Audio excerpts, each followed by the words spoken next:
11,425। Basically दीप हर 25-25 point पर resistance है ऊपर में और हर 25 पॉइंट पर सपोर्ट भी है। तो आप धीमे धीमे ऐसा करिए, खरीदने के बाद अपने स्टॉप लॉस को ऊपर लाते रहिए और होल्ड करिए 11,425 तक के टारगेट के लिए। जो लोग शॉर्ट करना चाहते हैं 11,375 11,425 की रेंज में शॉर्ट करने का सोच सकते हैं। जितना 11,425 के नजदीक बेचेंगे उतना आपके लिए अच्छा है रिस्क रिवॉर्ड के लिहाज से।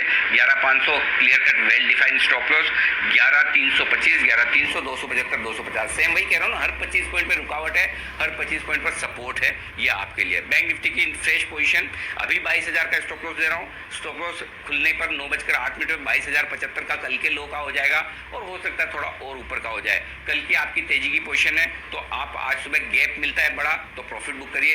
देखिए बात करते करते कॉन्फिडेंस एग्जैक्ट निफ्टी को भी आ रहा है सुनकर 20-25 पॉइंट ऊपर हो गया है, तो डरने घबराने की जरूरत नहीं है। पॉजिटिव रहिए लाइफ में और जहाँ सावधान रहना है वहाँ सावधान भी।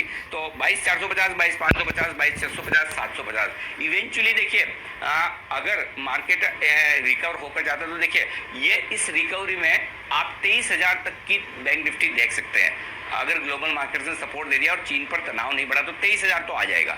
दो कंडीशन है, एफआईएस की बिकवाली से मुझे उतना डर नहीं है। मुझे डर है ना दो चीज से कि देखिए ग्लोबल मार्केट और चीन ये दोनों स्टेबल रहने चाहिए। जैसा अभी कल से आज का दिन आराम से निकल गया, कोई अच्छी खबर भी नहीं है तो कोई बुरी खबर भी नहीं है। इनफैक्ट मैं कहूंगा कि बॉर्डर से अच्छी खबर यह है कि ब्रिगेड लेवल पर कल बातचीत हुई है, आज विदेश मंत्री मिल रहे हैं। अच्छा, और कोई सीमा पर जमाव बढ़ाओ दोनों देशों की तरफ से ऐसा कुछ नहीं है। दोनों देशों की आर्मी ने या दोनों देशों के मीडिया ने भी, आर्मी तो छोड़िए, आर्मी तो जब लड़ती तब लड़ती, मीडिया वाले पहले ही लड़ लेते दोनों देशों के। रोज सुबह शाम युद्ध करवाते हैं, बस चले तो सुबह युद्ध यहाँ पर और शाम को पाकिस्तान, दोनों से सुबह शाम वो झगड़े हो जाए, वैसा वाला मामला है। तो कम से कम मीडिया ने भी कोई ऐसी खबरें नहीं डाली कि इधर तनाव बढ़ रहा है उधर तनाव बढ़ रहा है। तो ये एक अच्छी खबर है कि बॉर्डर पे बड़े दिनों बाद कोई ऐसी खबर नहीं है जिससे कि ब्लड प्रेशर बढ़े। स्टेटस को है हल्का सा पॉजिटिव साइड पर ही है। तो आपको बॉर्डर पे और अमेरिका पे इन दो चीजों पे नजर रखनी है। और अगर इन दो चीजों से मैं आपको ये बता दूं कि अच्छा ना भी आए, चलिए अच्छा नहीं आ रहा कुछ भी, खराब नहीं आए तब भी हम बढ़ जाएंगे। और अगर अच्छा आ गया तो आपको देखो निफ्टी में फिर 11,450 11,500 तक की रिकवरी मिलेगी निफ्टी में, और 22,850 से 23,000 तक की रिकवरी मिलेगी बैंक निफ्टी में। ये लिख के रख लीजिए, 22,850 23,000 ये बैंक निफ्टी की रिकवरी होनी है और 11,450 11,500 ये निफ्टी की रिकवरी होनी है। ये आप ध्यान में रखिए। जी दीप, शॉर्ट का मैंने बता दिया या नहीं बताया? बैंक निफ्टी शॉर्ट कर सकते हैं आप 22,650 22,750 की रेंज में। 22,900 का स्टॉप लॉस है, 22,550 450 और 300 इन तीन टारगेट के लिए। जी दीप बिल्कुल, तो बाजार वैसे तो गर्मी के लिए तैयार हैं। देखते हैं अगर न्यूज फ्लो भी सपोर्ट करता है तो आज अच्छी तेजी आपको आते हुए दिख सकती है। सर साथ के साथ स्टॉक्स बैन में है, कोई फ्रेश एंट्री नहीं है, कोई फ्रेश एग्जिट नहीं है, पर जो डेटा है उसके बारे में मैं विस्तार में जानना चाहूंगा। आप कह रहे हैं कि वैसे एफआईएस की बिकवाली से घबराना नहीं चाहिए, पर अगर कैश में 4 दिन में लगभग 4,000 करोड़ बेचे हैं तो उसका क्या मतलब निकालना चाहिए सर? हाँ दीप, मैं एफआईएस के डेटा बताऊं उससे पहले एक चीज देखिए, मैं है ना, मैं जो अलर्ट लोग हैं ना, पॉजिटिव अलर्ट कंस्ट्रक्टिव फीडबैक ये देने वाले लोगों को बहुत पसंद करता हूँ। अभी देखो मैंने एक ट्वीट पढ़ लिया आपसे, आप जब तक सवाल पूछ रहे थे, मयूर मालपानी है हमारे दर्शक, मैं नहीं जानता कौन है लेकिन मैं ट्वीट पढ़ रहा हूँ उनका, और उन्होंने बहुत अच्छी चीज़ बोली कि आज मॉरिटोरियम वाले मामले में सुनवाई है, क्या उसका बैंक निफ्टी पर कोई असर नहीं पड़ेगा। ये चीज़ें देखिए, मैं इसलिए बार बार कहता हूँ, मैं कभी कहता हूँ कि हम हमारे दर्शकों से सीखते हैं, तो इसका मतलब मैं ऐसे खाली फॉर्मेलिटी के लिए नहीं कह रहा। अच्छा, मुझे जो नहीं लगता है तो मैं कहूँगा भी नहीं कि मैं आपसे सीखता हूँ, लेकिन हमारे दर्शक भी उतने ही जागरूक हैं और होने चाहिए जितने हम हैं। तो ये बहुत अच्छा पॉइंट रखा है कि ये पॉइंट मेरे डिस्कशन में आना चाहिए, नहीं आया मैं बता देता हूँ। उसकी रीज़न ये कि ज़्यादा संभावना अभी तक ऐसी है कि आज शायद डिसीजन ना आए।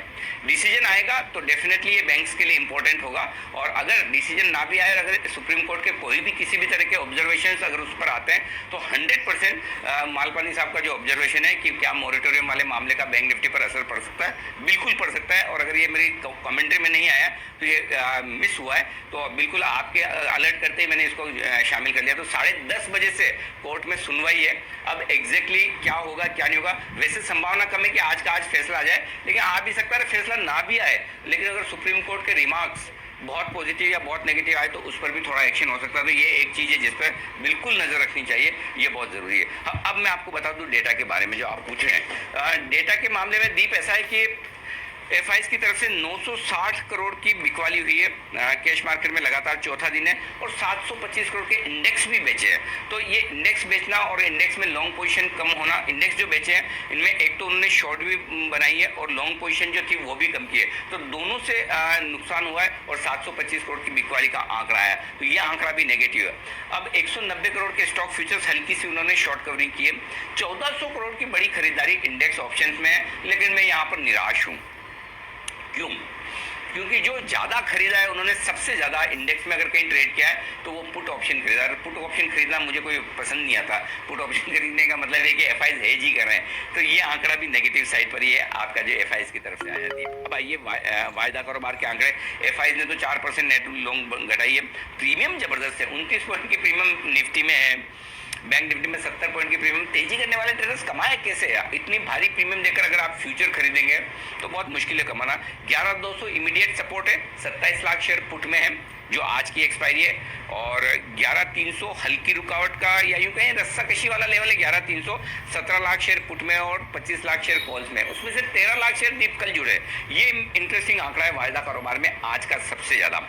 कल के कॉल राइटर्स 13 लाख शेयर हैं 11,300 पर, और आज आप 11,300 के ऊपर खुलकर अगर टिकते हैं तो ये कमजोर शॉर्ट्स है। मैं इसलिए बार बार कहता हूँ किस लेवल के शॉर्ट है वो भी पता होना चाहिए। जिन्होंने 11,300 पे कॉल शॉर्ट किया वो ये सोच के बैठे कि 11,200 250 या इसके नीचे एक्सपायरी होगी। अगर 11,300 के ऊपर निकलकर 11,325 के ऊपर स्पेशली अगर निफ्टी टिक जाता है तो शॉर्ट कवरिंग आपको अच्छी आती दिखेगी, जो 11,375 11,425 की रेंज में निफ्टी को ले जा सकती है। बैंक निफ्टी 22,000 नहीं टूटेगा आसानी से, मुझे कॉन्फिडेंस है डेटा को देखकर। खबर का मुझे नहीं पता, मोरेटोरियम या फिर और कोई खबर, लेकिन डेटा ये कह रहा है कि 22,000 नहीं टूटेगा। 10 लाख शेयरों का ओपन इंटरेस्ट है, हाईएस्ट है पुट में, आराम से होल्ड होना चाहिए।